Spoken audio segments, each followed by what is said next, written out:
You want to eat healthy and you're doing your best. But the grocery store, it can feel like a minefield of marketing buzzwords. Multigrain, all natural, lightly sweetened, or made with real fruit. They all sound healthy, right? But are they?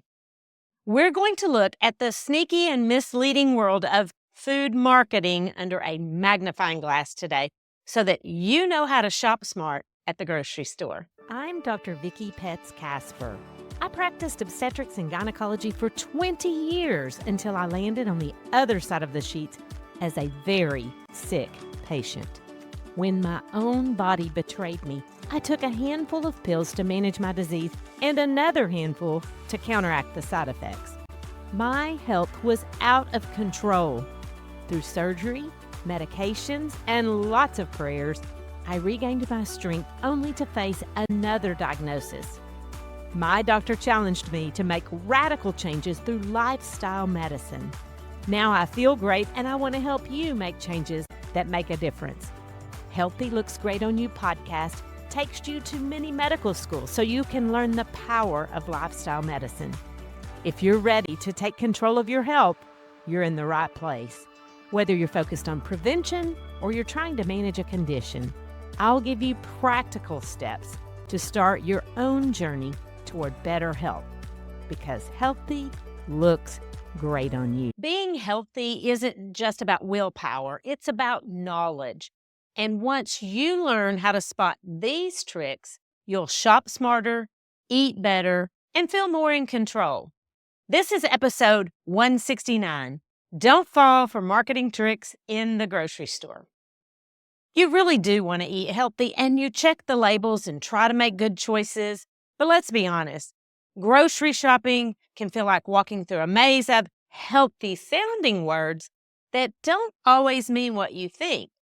There are 8 common phrases that show up everywhere on cereals, yogurts, granola bars, juices, and they sound wholesome and smart and safe. But behind the scenes, they are misleading at best and downright deceptive at worst. By the end of this episode, though, you are going to be a label reading pro. You'll learn how food companies use marketing tricks to make junk food sound healthy and how you can spot the truth with a quick glance at the label, because who's got time to stand in the grocery store aisle and read all the labels? I will say that if you missed my episode on reading a nutritional label, then you should go back and listen to that. And I'll put a link in the show notes, but it's episode number 115. Or you can go to my website, healthylooksgreatonyou.com, and just type label in the search bar and it will come up. But if you're ready to decode the deception, let's get started. We're going to go to mini medical school, and today our class is psychology. Psychology is an important part of overall health, and marketers know it. That's why they spend millions and millions of dollars on food packaging. They're counting on you to be pulled in by the front of the package, and the last thing they want you to do is turn it over and read the nutrition label, because that's where the facts are listed. That's why I wanted you to go back and listen to episode 115. But today, you're going to learn that the front of the package is just bait, and there's always a hook. Here's what I'm talking about: calming earth tones so that it looks natural, farm scenery so that it feels wholesome. And there are some buzzwords that sound really good, but they're not. And we call all of that a health halo. And what they're trying to do is give you the impression that unhealthy food is good for you. Today, we're going to look at 8 common terms that are used on the front of the package labeling. And then I'm going to give you just one piece of advice that is going to change the way you do your grocery shopping. So stay tuned. Let's start with those 8 labels. The first one, and you will see this everywhere, is multigrain. And that sounds so healthy because fiber is so important in our diet to have a healthy gut. And so we want to have greens in our diet. But multigrain? No, that's not what we need. It's whole grains that we need. And you see what happens? They can use the word multigrain when they just mean processed grains, but more than one of them. So they could have one or two or even 10 grains that have been entirely stripped of their nutrients, and they can still call it multigrain. And that sounds like a healthy mix of grains, but it's not. Even if the flour is wheat flour and it's enriched and refined, then it's just an unhealthy grain in disguise. And what you really need is whole grains that still have the bran and the germ, because that's where the fiber is. That's where the B vitamins are, antioxidants. All of that is found in whole grain. So what you really should look for is 100% whole grain. Otherwise, multigrain is usually a trick. And a little twist on that is number 2, made with whole grains. Okay? How much whole grains? If it doesn't say 100%, it might be only 2%, and the other 98% might be pure junk. So always look for 100% whole grain, and make sure the whole grain, like whole wheat or whatever grain we're talking about, is the very first ingredients, because otherwise you could just be getting a trace of whole grain so that they can legally make the claim, and the rest is just junk. Number 3 is one of my favorites because it sounds so incredibly good, and it's not. All natural. Well, why would that be bad? Well, first of all, there's absolutely no regulation in this claim. They can say all natural and it means nothing because there's no definition of that term. And even high fructose corn syrup, which I think we can all agree is terrible for you, could be considered natural. And it makes it sound like it's coming straight from the earth and hasn't been processed. And it makes you feel safe, but it's not regulated. Number 4 is no added sugar. Well, that sounds good because we want to cut back on the sugar in our diet because it has inflammatory properties and it's bad for your heart and your blood vessels and your brain. But no added sugar can still have tons of sugar. It can have juice concentrates or something like evaporated cane juice, brown rice syrups. These are all just sugars in disguise. And listen, the type of sugar absolutely matters. Sugar from fruit, healthy.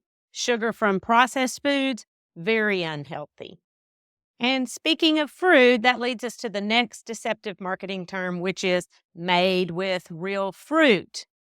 Okay, how much real fruit? Like, did you add a fleck of watermelon and call that made with real fruit? And it's not fresh fruit either. I mean, it sounds like they're cutting up apples or putting whole blueberries in there, but it may just be juice concentrate. And listen, that is not healthy. You cannot eat a fruit gummy and pretend you're eating fruit. And that leads us to number 6, which is lightly sweetened. That's a vibe, not a fact. What does lightly even mean? There's absolutely no rule behind that phrase. What you should do instead is check the number of grams of sugar. There's no lightly sweetened term according to the FDA. So you could have 10 grams of sugar that's added and still just wear this label and pretend. And I recommend that you get all of your sugar from whole food sources like oranges and bananas, blueberries and strawberries, carrots and potatoes. And coming in at number 7 is probably one of your favorites, organic. And yes, organic is great if you're trying to reduce exposure to pesticides, but it doesn't mean healthy. You can have organic candy and organic potato chips. It only means that the ingredients were grown without synthetic pesticides or fertilizer. But organic sugar is still sugar, and an organic cookie is still a cookie. And last on the list is another buzzword, and that is gluten-free. And listen, if you have celiac disease or if you're one of 10% of people who have a gluten sensitivity, that's a big deal. But again, gluten-free cookies are still cookies. And gluten-free makes it sound like that it's low carb or low sugar or low anything bad. And what it really means is no gluten. What is gluten? It's a protein that's found in the whole grain. But unless you have celiac disease or a gluten sensitivity, there's really not a benefit to trying to eat a gluten-free diet. And you may just get tricked into eating more junk food because you think because it says gluten-free that it's better for you, and it's not. So here's what you should do instead. Check the ingredient list, and typically the fewer the ingredients, the better. And if there is no label, that means you picked it up in the produce aisle, and that's best. Second is look at that nutrition label, and remember it's on the back. You can see how much added sugar there is. You can look at the fiber content, how many milligrams of sodium there is, and I have episodes on all of this. If you're interested, just go to my website, type whatever you're looking for in the search bar. And before I give you my number one tip, I have a challenge for you. I want you to be a label detective. In fact, I would say as soon as you finish this episode, go to your pantry and just pick up a package of food. Look at those claims that are made on the front of the packaging and see if you have fallen for one of these tricks. But then I want you to flip it over and read the label, the nutrition labels on the back, and see if the hype matches the ingredients.